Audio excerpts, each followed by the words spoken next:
Thanks so much, Greg. I'm excited to be here, and thanks everyone for taking the time on your Wednesday afternoon to learn a little bit more about public speaking. I will share my screen. Let's get this thing going here. I'll do this. That should be good. I assume everyone can see it. If not, Greg, let me know. But otherwise, it seems like it's everything's going according to plan. So, yes, as Greg mentioned, I'm an improviser, and I think that improv has a lot to give to you, those people learning to be better public speakers. The reason that is because improv is a unique art form that really kind of breaks that fourth wall, right? It requires the audience to be there and to interact and to be giving us suggestions and to be laughing at our jokes, hopefully. So what I'm going to try and do is sort of take some lessons from my knowledge as an improviser for over 20 years and sort of trying to incorporate those into public speaking. Greg's going to go after me. And I think the way we chatted a little bit about this was that my talk is a little more about the mental headspace around public speaking. And his is a little bit more about the nuts and bolts of actually, giving a speech or preparing for a speech. That said, as Greg mentioned, I've done some public speaking in the past. I've also put myself out there. I have a show that's called TEDx RFT. The RFT stands for Rapid Fire Theater. And in that, I create a slide deck for another performer. He creates one for me. I've never seen that slide deck till we hit the stage and we get topics from the audience. So I have some good practice about public speaking when I have absolutely no idea what I'm talking about. So hopefully you take some things away from this, and I think you'll enjoy it. So I'm going to start off with the audience, because I think that's what makes public speaking public. Otherwise, it's just called talking to yourself, which is a whole other talk we can have maybe with a therapist. But for the time being, the audience is obviously, I think, sometimes the biggest hurdle to overcome when diving into public speaking for the first time. So the first thing to know is, and I see this in young improvisers or people who are starting to do improv, is that they don't want to embarrass themselves. I think the same is true for public speaking, right? But knowing that everyone wants you to succeed and changing your mindset to believe that will make a huge difference. No one is sitting in the audience watching you give a presentation and waiting for the crash, for the death, for you to mess up. Nobody wants that. And we all know that intrinsically from watching public speaking. We all kind of cringe if somebody does mess up, flub a word, or something else terrible might happen. We want those people to succeed. And that's the same truth for those people watching you when you are giving your presentation. So they are there to learn, right? To, in our case, be entertained, and maybe in your case as well, to make connection to the other work that they're doing. And your job is to be the communicator who gives them that ability to make those connections. So the first thing would be shifting your mindset to one that the audience is on your side can be a huge help when it comes to being comfortable in public speaking. The second point I want to make about the audience in particular is around delivering on your promises, or giving the audience what you promise. So I'll go to improv to give you an example. In improv, we have a term called shelving, and it's often used when you get a suggestion from the audience and then you mention that suggestion maybe one time and then you never talk about the suggestion again, right? It's really disheartening for the audience, and it makes the show feel far less impressive when we aren't actually using those suggestions to inspire our scene. Another example of this would be, imagine a scene where, it starts with two kids in a forest and they hear a huge roar in a dark cave. Well, that roar is a promise to the audience, right? Like, we want them to go into that cave. If they don't go into that cave, why do we care? So in improv, we talk about chasing the danger, but that's also another way of sort of saying delivering on a promise. And the reason it feels so disheartening when we don't sort of deliver on a promise is because improv especially, but public speaking as well, opens up a loop in the audience's mind, right? When you ask a question, for example, it opens up a loop in someone's mind, and we as humans want to close those loops. It's a reason why we look for a reason or a satisfactory ending to something. So it can be beneficial in your presentation to give a promise right? You could start your presentation and open that loop with maybe asking a question to pique the interest of the audience, but then make sure you actually close that loop and deliver on that promise.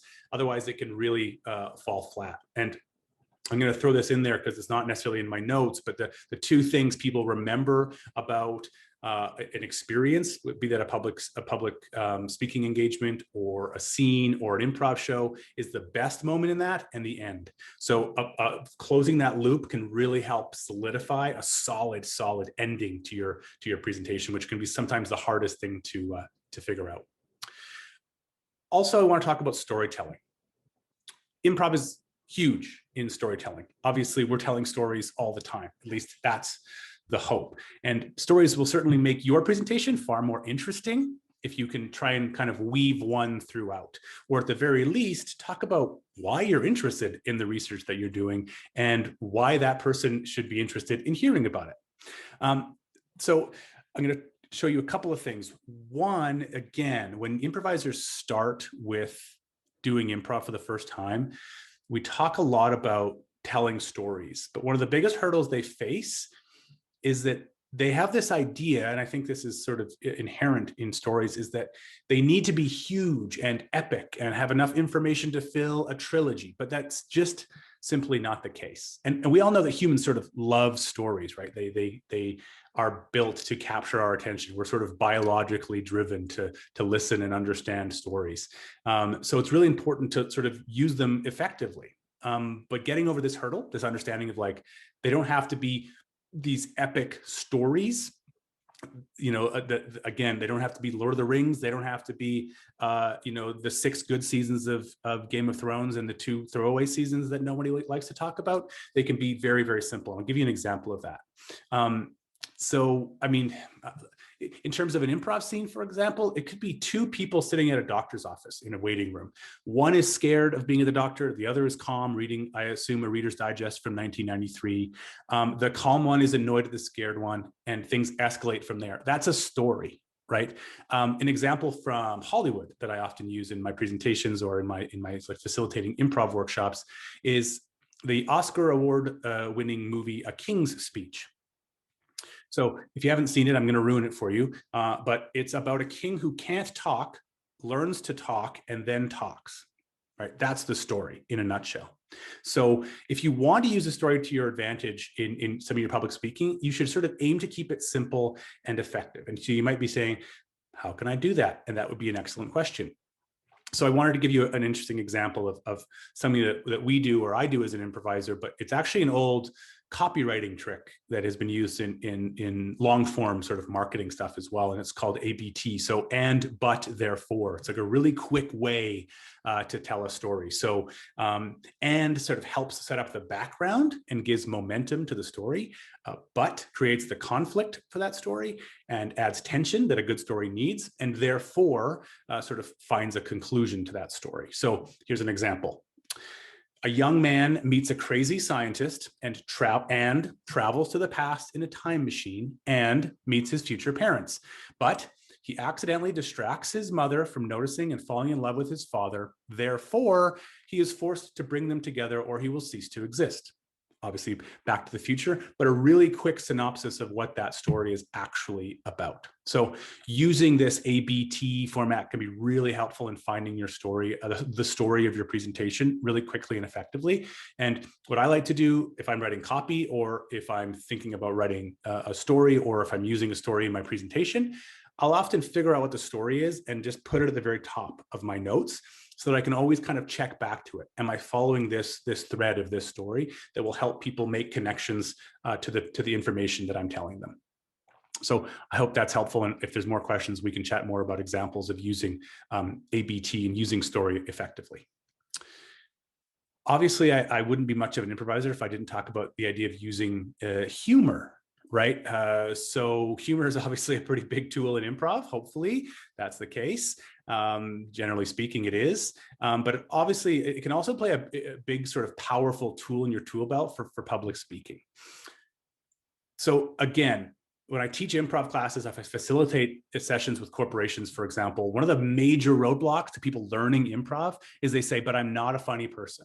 I'm just not not funny. And so maybe you're not known for your improv skills or like slinging jokes with your friends, but that doesn't mean you can't use humor effectively in your everyday life or in your public speaking. So here's one way to think about it. This is why I have listed comedy versus levity.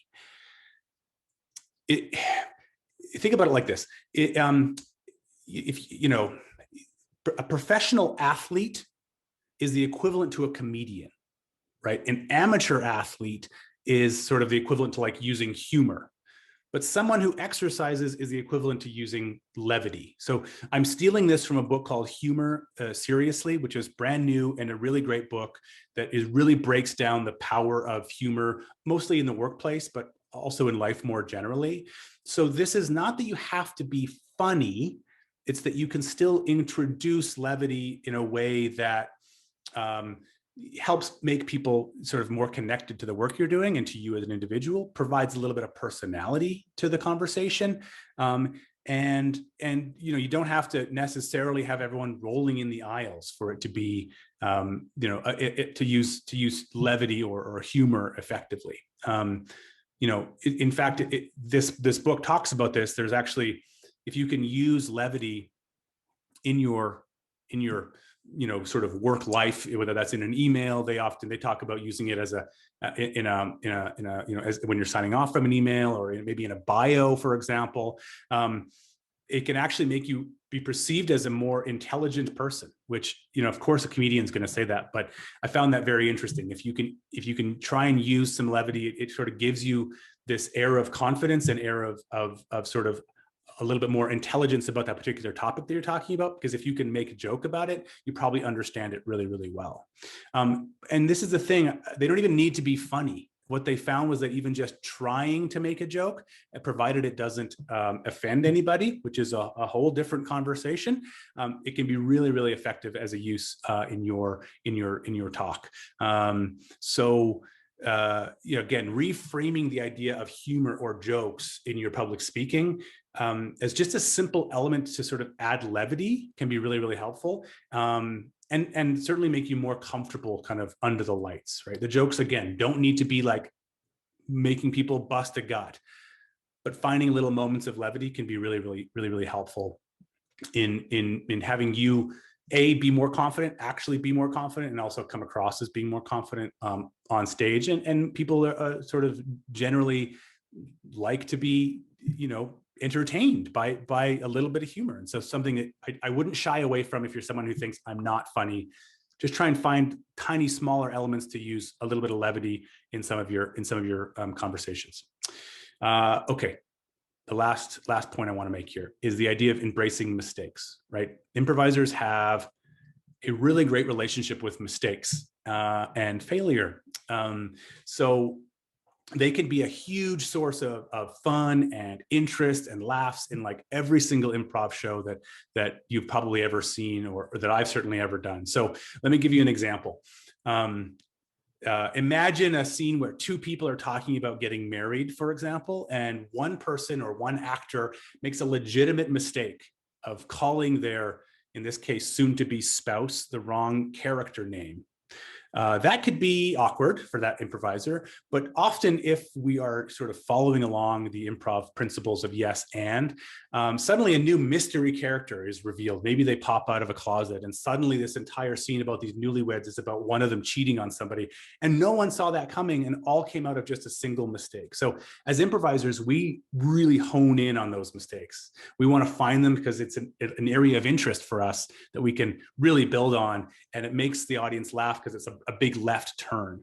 I'm not saying you have to necessarily use mistakes in that way, but I think they are often opportunities for levity. And it's one of the things that people are nervous about mistakes in public speaking because they're worried about those mistakes making them look dumb. You can turn those mistakes into something really meaningful and really fun and something that actually, you know, bolsters your conversation and bolsters your presentation as opposed to taking away from it. So, you know, once you, again, shift your mindset a little bit in terms of looking for those opportunities, those mistakes to add a little bit of levity, you know, I think and I think also add some personality to your presentation and make those connections with your audience. It'll really, really help your public speaking. The other thing, and this is not going to be lost on you necessarily, but these moments, these mistakes are sort of the areas where you can get better. So, when I was doing improv at an early age, I would keep what I call what's been called a bug list. Not so much the things that went wrong, but just the things that bugged me. Why wasn't I better at this? Or why was this thing so hard? These mistakes are just areas for you to improve. And that's the way you should think about them, right? They aren't failures in the sense that you should never be a public speaker ever again. It's just the areas that you need to get better at. When you get off the stage, if it went really well, great. There's still going to be learnings in that. Take some notes down, write the things that felt good, write the things that didn't feel good, and improve upon that presentation and your presentation skills over and over and over again.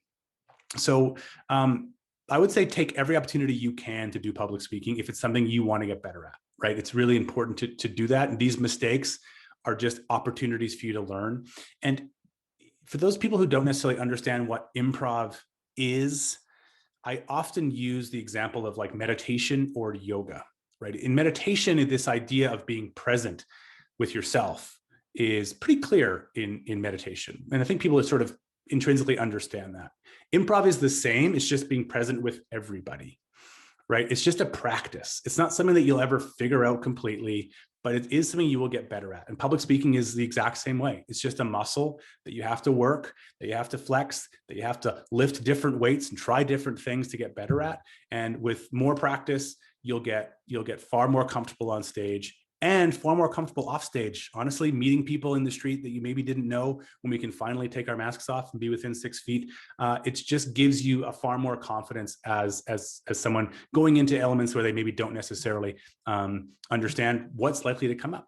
And given that, I thought I would just sort of reference Rapid Fire Theater does do improv workshops currently online. In the future, hopefully in person again. You don't necessarily have to take them to become an improviser. If you look at them with a lens of being better at public speaking, being better at having a little more agility in your like workplace, for example, embracing change, embracing those mistakes, it can be a lot of fun, and you can certainly meet some people as well. A bunch of this information that I got comes from a bunch of books that I really like. You can check out some of those at improvbooks.com. There's a really nice list of cool books that you can learn both improv from, but also use improv to use those skills in other ways. And I look forward to chatting more about this with some of your questions. And I really look forward to hearing Greg's conversation, because I feel like I've been talking a mile a minute for far too long, and I've given an only okay public speaking engagement. But thank you so much for listening.